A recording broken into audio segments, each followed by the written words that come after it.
Ladies and gentlemen, my name is Coffee Break, and I am back with the Coffee Cast. And this time, we are going to be featuring Complexity's Drewbie, who is spawning here in the top left-ish position here on Antigua Shipyards. He is going to be our Blue Terran hero for the night. I'm going to be featuring 3 of his games that are going to be completely unrelated, but it is going to be one of each matchup, and that's what matters. And his opponent for the Zerg opponent is going to be Liquid Sheth, who is going to be spawning here as the red Zerg player here on the left side here. Here. Let's see how many times I can say here. And apparently Drewbie just got married, so, or getting married, I have no idea. Let's go ahead and just say here, Liquid Sheth, the Manor Bear, great guy. I actually did get a chance to meet him. He is super freaking nice. Tends to play a very passive style, very macro heavy style. Drewbie, on the other hand, I have not seen too much of lately, so I'm kind of interested to see his playstyle again, because it's been quite a long time since I've seen him once again. So let's go ahead, doing the standard wall off at the top of the ramp here. This text is really distracting me and making it so I can't see what's going on around the map. Standard wall off at the top of this ramp just to prevent that Zergling run by. In the meantime, Sheth just macroing up hardcore, and it looks like we might be seeing a hatch first out of him, and indeed laying down that hatchery, ready to go ahead and macro up like a boss. The way I kind of see Sheth's playstyle is like a bear, which works really well with his Manor Bear pseudo title, and the fact that he just kind of sits back and hibernates, collects a bunch of resources, makes a little bit of an army, but just kind of, sits back, chills out. And then suddenly he wakes up in the spring and is all ferocious and just bear mauls his opponent.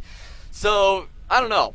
I love seeing that sort of playstyle out of Sheth, because it's kind of an unseen thing, It just doesn't seem like anything's happening in the game, and then suddenly, bam, Sheth is maxed out at 200, the opponent's at, like 150, and there's nothing they can do about it.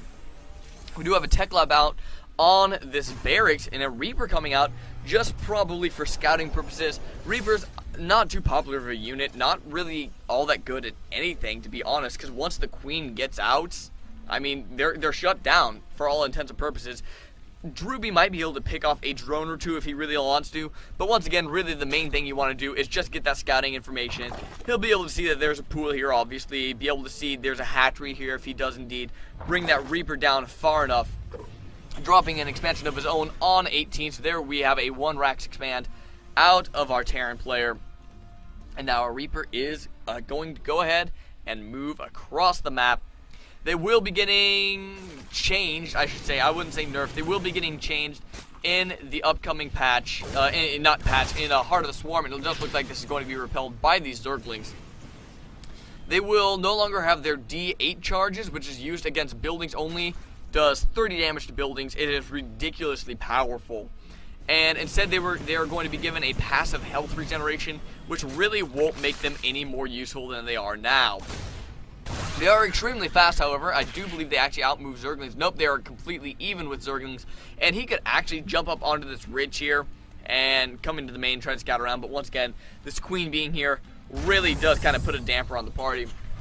Dropping a factory where that tech lab is, moving the barracks out of the way. So it does look like we're more likely than not going to be seeing some siege tank play out of Drewbie. Very classic style. Needs to make sure not to get supply blocked here. It's sitting precariously close there. Oh, whoa, there we go. Oh, the command center finishes up and gives him a crap load of supply. And very nice unit control by Drewbie here. I did miss that, but you can see both these units left with 10 health after a little bit of a Zergling attack there. So, very nice by Drewbie keeping both of those units alive until he can get some medevacs out or something and heal those up, or just keep them alive until they die later on. In which case, well, sad reality, everybody dies in the end, eh? 1 Hellion is now coming out of this factory. Hellions, obviously, not too expensive of a unit, and whoa, that is something you really don't see that much anymore. We do have Infernal Pre-Igniter on the way for Complexity's Drewbie. That's kind of interesting to me. Once again, you really don't see this all that much anymore after the nerf that made it so they killed drones in 3 shots rather than 2. And what that does, it just gives it extra damage versus light units. For those of you who weren't quite around in around the late summer of 2011 when the Infernal Pre-Igniter Hellions were super popular. It does look like this wall-off wasn't quite finished though, because these Zerglings do get straight on into the base and are going to be able to cause, if not a lot of damage, just a little bit of an annoyance. Actually only getting one SCV there, 2 SCVs, and now running around just going to be able to not get into the main as there is a complete wall-off here. But getting an idea of what the unit composition right now for Complexity's Drewbie is, getting one last SCV before dying even. 3 workers killed. I mean, that's not a lot, but I mean, for free scouting, and probably he considered he was going to lose most of those anyway. He really just did kind of take a nice little lead, and those three harvesters that he killed there, I mean, he just takes that much more of a lead in the harvester count. 41 to 30, just making his 3rd base as well.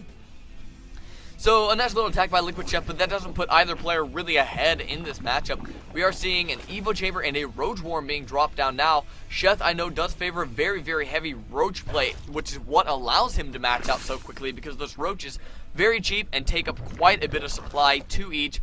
Dropping a Baneling nest as well, so we will be seeing Roach, Baneling, and maybe a couple Zerglings mixed in just for good measure, as we do. I don't even think we have Lair Tech yet. No, we are still on 3 hatcheries at this point in the game.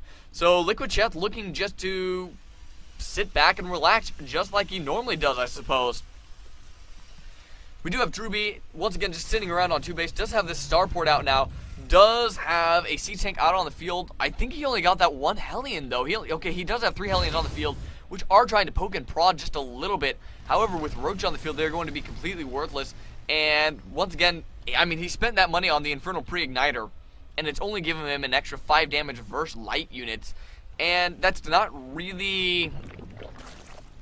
this phase of the metagame, I would say that's not really important. Now, he could be ahead of the time on something, saying, you know, the Infernal Pre-Igniter is better than it seems. But I really feel that was an unnecessary step. It delayed his Siege Tech a little bit. And it doesn't look like he's switching over into Siege Tanks and Siege Tech. So, yeah, for you Terran players out there, I would not recommend doing that sort of play quite yet, as it is still a little bit unpopular. However, this is something that Drewbie is doing that I really like, and it is something that is not in the current metagame, but is still super good.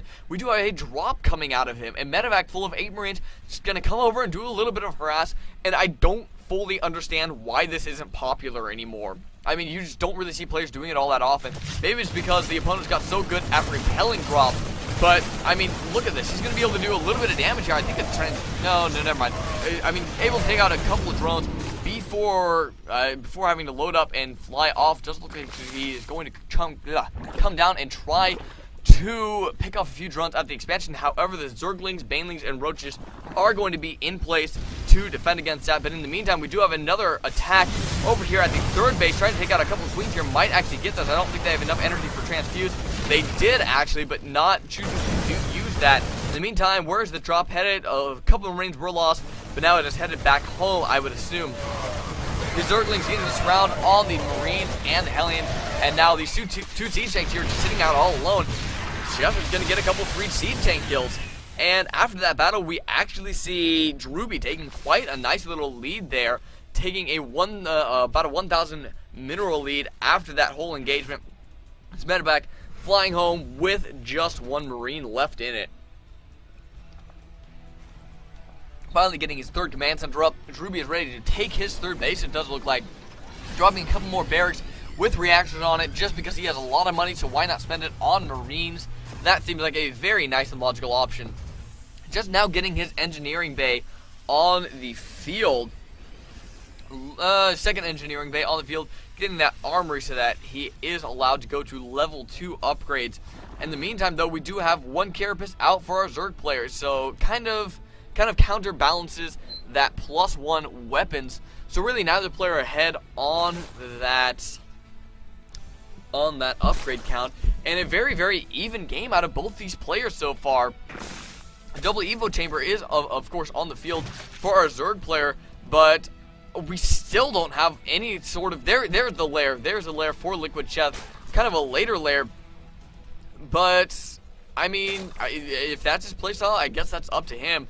And it does look like his playstyle may indeed be drop play. We do have Ventral Sacs on the way, and Pneumatized Carapace, which is the drop for the Overlord, and the Overlord speed. So it looks like maybe seeing some Baneling drops, maybe just some normal drops just to harass a little bit. Very nice positioning by Complexity's TvZ, and this is one reason why a lot of players love this map, is that it is a very easy to defend third base. It does look like some Marines ditched him up just to kill these Overlords here, and he will actually be able to pick both those off. I think that missile turret going up, and the Noob Carapace just finishing a little bit too late. Sheth is not able to evacuate those Overlords, and oh, we actually see this little automaton there, just stuck in between all those Zerglings. That automaton is scared for his life right there. That is not his happy place to be. In the income tab, we do see TvZ has actually taken a massive lead, 72 to 58 harvesters, and plus you have to remember he has mules on top of that. So TvZ is definitely in his happy place right now, just a little bit behind on supply. But that's not going to matter too much, as a lot of that supply is going to be in roaches. These Zerglings can be fried away instantly by the siege tanks, and there is still no tier 2 tech coming out of Liquid Sheth, which had me really confused. I mean, he is morphing in a lot of Banelings, using pretty much all his resources just to morph in Banelings. But that's not going to really, I don't feel like that's going to buy him the win that he's looking for in this game. But then again, once again, a lot of Banelings, a lot of Banelings. That's 20 Banelings, another 17 on the way. So maybe I'm just missing, you know, the up-and-coming metagame out of the Zerg players here, but this is a very interesting strategy coming out of Liquid Sheth, and this is the exact kind of reason that I love watching his play, is because he always does interesting things. I mean, Liquid Sheth just has a lot of tricks up his sleeve, as do a lot of Liquid players, really. Actually, let's be honest here. It doesn't look like we're going to be seeing the engagement here. A lot of the Zerglings just swarming in. The Banelings haven't even been used yet, as they are all filled up in that Overlord. And now both players staying fairly even. The supply count. It doesn't look like Liquid Sheth is just running over this army right now. Once again, all the Banelings still up in the Overlord, able to just massacre that army there. And Liquid Sheth, I feel, really actually won out in that battle. But in the meantime, we do have the spawning pool just about to go down, because there was a drop in Sheth's main base. And indeed, that spawning pool does go down. All the Broodlings are taken out as well, so that's not going to be a big deal. However, Sheth is pushing up into TvZ's main base, trying to hamper the production facilities. We do still have Overlords with Banelings inside. The Marines are still alive over in Sheth's base, but not for much longer. It does look like this drop is going to be cleaned up by Zerglings and a couple of Queens. It does look like Sheth is in a very nice position now, pushing straight up into TvZ's base. Once again, so many roaches actually means that he is ahead in the supply count, because a lot of the supply is the SCVs for TvZ that are actually dead now, which is why you saw that just crazy drop right there in supply. And it does look like Sheth is going to be able to do a lot of damage here. I think this might actually be game for TvZ. He's dropped very far in supply, 121 to 82 supply, lifting off his command center there, as Sheth does not have any units that can attack air, really. And now we do have a few Marines trying to come in and save the day. There are still Overlords. Whoa, no, all the Banelings are dead now, actually. So these Marines actually might be able to do a little bit of damage, but no, TvZ does GG instead, and says that is a lot of stuff and leaves the game. A very well played game by both players. Liquid Sheth just having kind of an interesting strategy, doing those Baneling drops on top of the army for TvZ. I've seen that a lot in ZVP, but not so much so in ZVT, but very good style play. Obviously, does not let the siege tanks focus fire the Banelings, and the Zerglings really were just able to run over the entire army of TvZ. And, I mean, Sheth is already remacroing up his army. He's still up at 141 supply, 16 roaches on the way. Well played by both players. And just to finish off, dropping creep in the base of TvZ, just for good measure, make his units move faster. Ladies and gentlemen, my name is Coffee Break, and I thank you for joining me here on the Coffee Cast, where we are featuring TvZ tonight. This was his TvZ game that I downloaded. We do have a TvP and a TvT yet to come, so stick around, don't go away. I will be having those coming up fairly shortly, and until then, this is Coffee Break, signing out.